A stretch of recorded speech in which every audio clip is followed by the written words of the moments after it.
First of all, great to be here and listen to so many kind of messages I can relate to earlier this morning, and we'll be touching on some of these today. I'm here to talk about how to go from that high-level plan into something more concrete, tangible, actionable. Bit about me first. I'm a director of Verco. I've been working in the fields of decarbonisation for getting on 20 years. Earlier part of my career was really engineering, industrial decarbonisation, going to lots of factories around the world. More recently, it's working with companies on the kind of wider challenges, scope 3, kind of setting targets and how to kind of manage plans. Verco first. We've been around about 36 years, and we've always been in the space of helping companies reduce emissions, increase renewable energy, and kind of drive efficiency. We do this by working in three main areas. We've got our forward-looking services, which we call Aim for Zero. That's always looking at kind of setting targets, helping with the kind of forward-looking disclosures, developing kind of transition plans, all of that kind of work looking forward. We have the Report for Zero team, which deal with the whole alphabet soup of acronyms, embedding kind of data solutions and kind of driving insights from the kind of reporting looking backwards. And we've got our Deliver team, which are really a team of engineers who work on the ground, kind of building the kind of bottom-up plans. I've got a team in China doing a really detailed study of a Chinese brewery this week, but they work all over the world with our clients, working on their hardest kind of to abate areas. Since 2023, we've joined a much bigger team. We're part of the BIP family, one of the fastest growing consultancies of about 5,500 people. And our kind of net zero focus has really been bolstered by a wider sustainability team. There's another 200 or so energy and sustainability experts around the world, and we're delivering projects all over the world, including in other spaces, not just net zero, but other things like nature-based solutions. That's enough about Verco. What I'm going to talk about now is just a bit of context. We had someone from the SBTi on earlier. The number of companies setting ambitious climate goals continues to increase. There's lots of uncertainty. There was a bit of a kind of wobble with companies last year, if we say that, around kind of setting targets. But the fact is more and more companies are kind of setting these ambitious targets. The graph there just shows the SBTi companies that have either committed or had their target set. And they've tipped the kind of 10,000 kind of mark now. So that's really great, and over 1,000 have actually committed or had their targets to net zero, so the long term, validated. But remember, validating a target, all that means is that someone has checked that your target covers enough, so its boundary is broad enough, so you're covering the emissions you should do, and that your ambition is suitable. So it's decarbonising at the rate that we need. It doesn't really prove anything else. It doesn't tell you how you need to do it, or you don't have to prove how you need to do it. What often happens when a company sets a target is they have a roadmap, and this is a particularly colourful version, looking at scope 1 and 2, looking at the reductions, but here you might have something like this kind of waterfall. Everyone's probably got one that goes with their target, and it's good at showing, all right, this is where we are, this is what we think is going to happen with growth projections, and then these are all the types of buckets of opportunity we can reduce. This is just focusing on scope 1 and 2, but when you've got scope 3, it's even more complicated. What these are good for is to show, yes, we think it can happen. What they don't really do is give any idea of how it might happen, what kind of resources you might need, what prioritization, what you should do first, where the risks are. And that's really what comes in when you actually have to kind of go from this kind of nice, kind of, yes, it can happen, these are the things that we're going to do, to actually kind of start making these kind of plans. So the roadmap is the beginning, not the end. I mean, that's fairly obvious. But when we're working with customers and clients, I get all kinds of questions. So normally there's a big kind of lots of high fives when they get the target set up and validated and signed off, and everyone's very pleased. And then suddenly the reality of like, how do I do this? Where do I start? a true net zero plan basically has to touch every part of our business. How can I develop credible plans, and how can I put them in front of management so that I'm confident and I can stand by them, given there's so many unknowns? How do I know that what I'm going to do is the best thing? So we hear a lot about the perfect being the enemy of the good, and I think in the context of net zero plans, that's definitely the case. And can I make progress? And that can be in all kinds of ways. It could be our reporting systems won't allow us, once we make a really good improvement over here, it won't allow us to show the savings, or it will be, what thing should I do first? There's so many kind of areas to think about. What I'm going to kind of talk about a bit is maybe 3 things, because I think if we were really tackling this topic, we could go through something like a climate transition plan framework, and I can be talking about all 200 things that you should be kind of thinking about and disclosing. But if I was going to distill it down into kind of 3 areas I'd focus on first.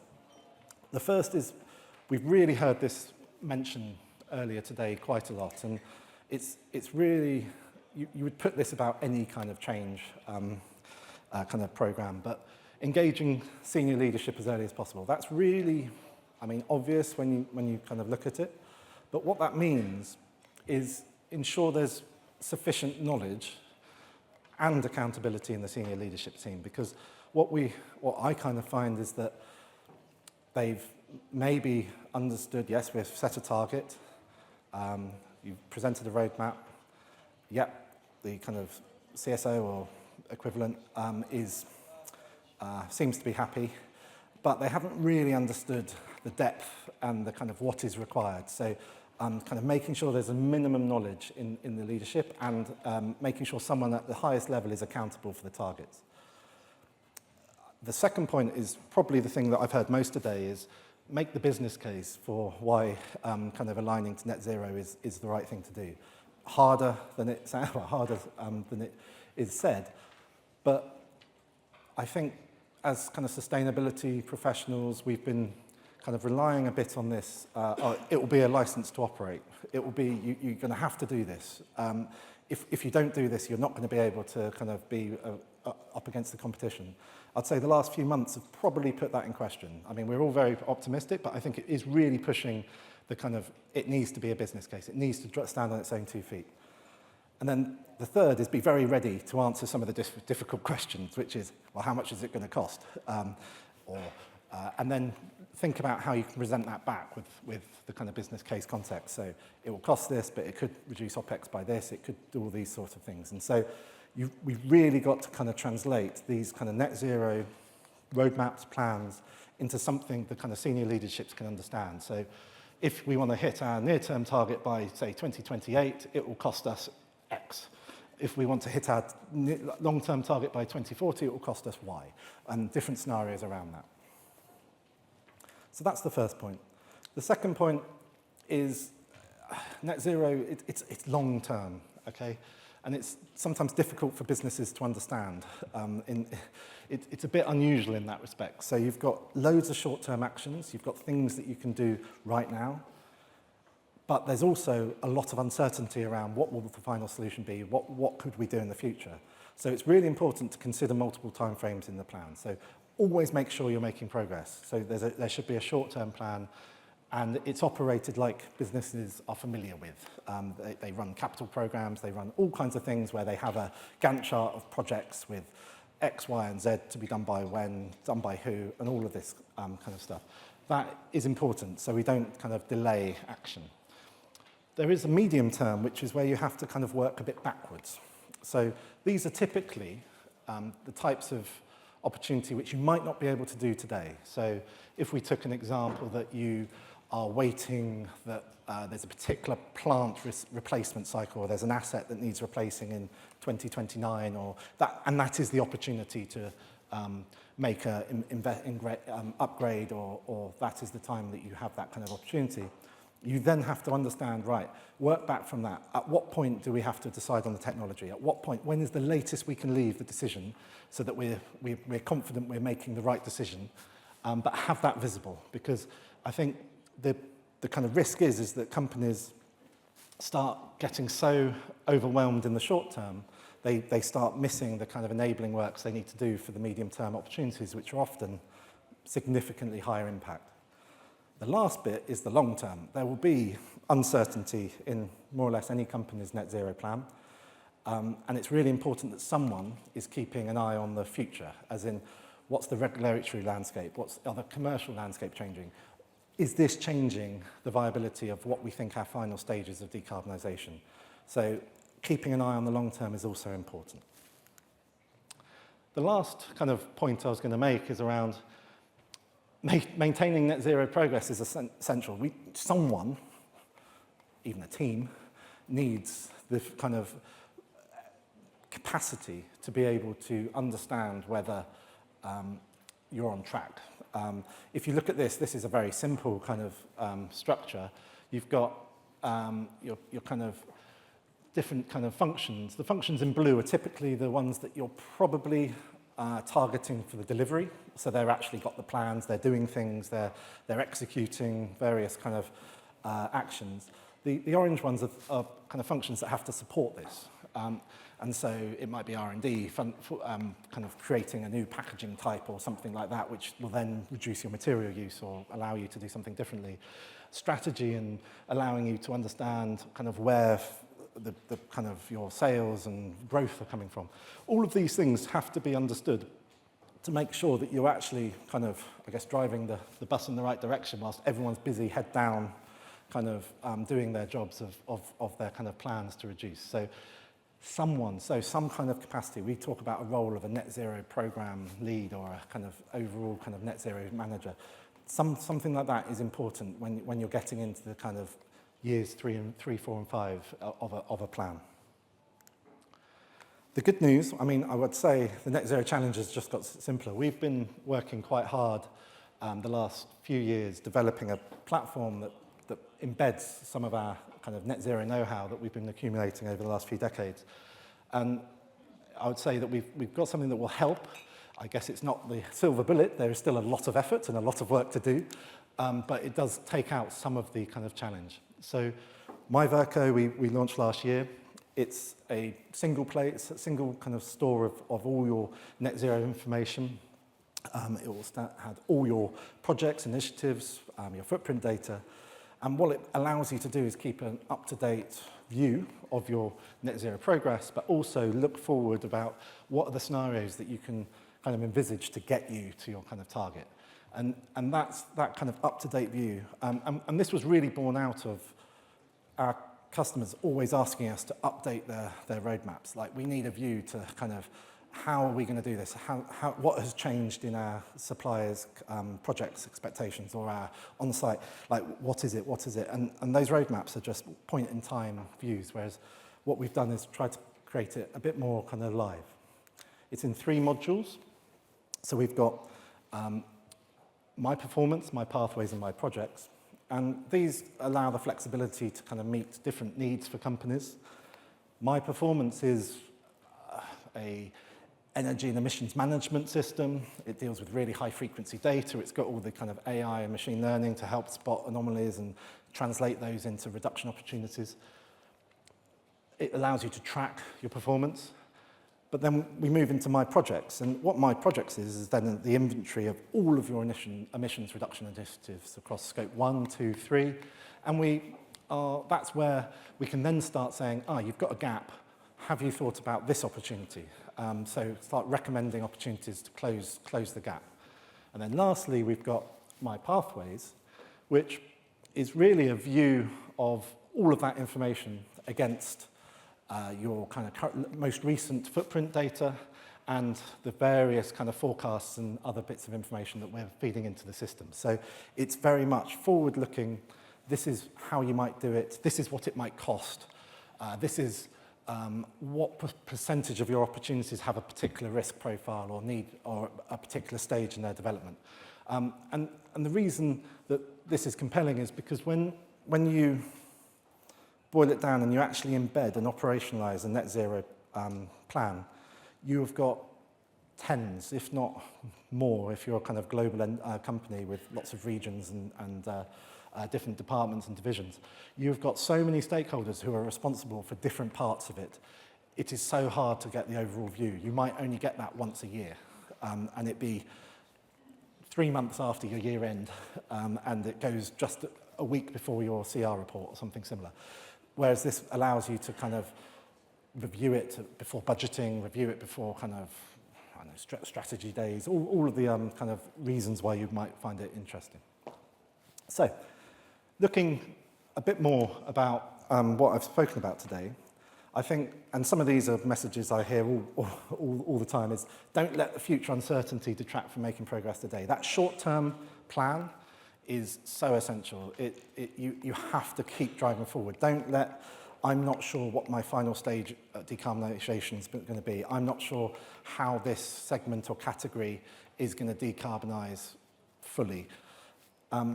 You've still got to be driving. You've still got to be improving the data. You've still got to be trying to make reductions. I think it's obvious, but delivery of net zero requires a contribution across a whole business. I think there are tools and frameworks around that can help. They are quite exhaustive and exacting, but various kind of, I've mentioned climate transition plan kind of frameworks and others, they are there to try and help align a business to kind of the transition to net zero. Make sure that it doesn't become so operational that you lose the opportunity or the person looking forward, because that's where opportunities will come. I mean, most of our clients, and I think fair to say businesses, are fairly risk-based in terms of their view, looking at this kind of thing. We need to manage this because there is a risk. We need to do this. That will always be the case unless you've got someone actually looking for opportunities and be able to react and understand the evolving kind of landscape. So that role might not exist at the moment, but I think it is important when you're talking about the sheer amount of money that would need to be invested across the amount of time that we're talking about. And then lastly, consider the use of tools and technologies just to make that bit less difficult. I mean, there is plenty of challenges to do. Let's not focus all our time on creating and curating data to kind of support the transition. So I think that's mainly what I'm meant to talk about. So do come and see us on the stand shortly. Andy, thank you very much.